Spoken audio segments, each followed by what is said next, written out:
Hi everyone, good evening.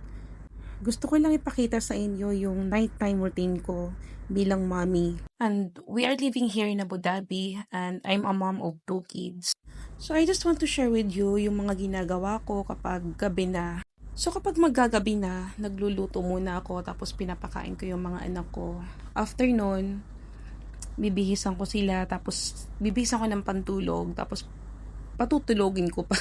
So, after ko silang patulogin, ito na yung mga ginagawa ko. Maliligo ako. Yan, maglalagay ng itsuberecho sa mukha ko. At syempre, wag natin kakalimutan magpabango. Para lagi tayong mabango kahit nasa bahay lang tayo. Alam nyo ba bilang mami, siguro lahat, hindi lang naman siguro ako nakaka-relate. Siguro lahat ng mami na ang pinakaantay na oras ay yung gabi. Alam niyo ba kung bakit gabi yung pinaka-favorite time namin? Is kasi ito na yung time na nakakapagpahinga kami, nakakapag-relax.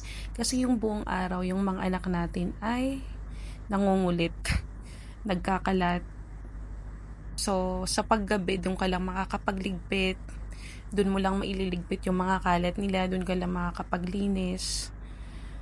Tapos, ito lang din yung time na magagawa mo yung mga gusto mong gawin sa gabi kapag tulog na silang lahat at mag-isa ka na lang sa sala.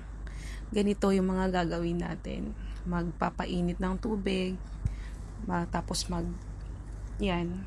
magtsatsaa. Parang ito na yung pinaka me time namin na mga mami. So alam nyo ba na kahit pagod na kami kakabantay ng buong mag-araw, ay mas pipiliin pa rin naming magising sa gabi kesa matulog ng maaga.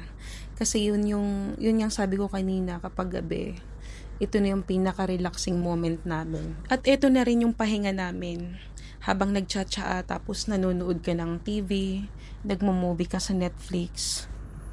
So, ganito talagang buhay ng mami. Kapag naging mami ka na, walang log out, walang pause, walang stop, walang day off, walang sahod, at mas lalong hindi ka pwedeng mag-resign kasi nga mami ka na. So yun lang, thank you for watching, bye.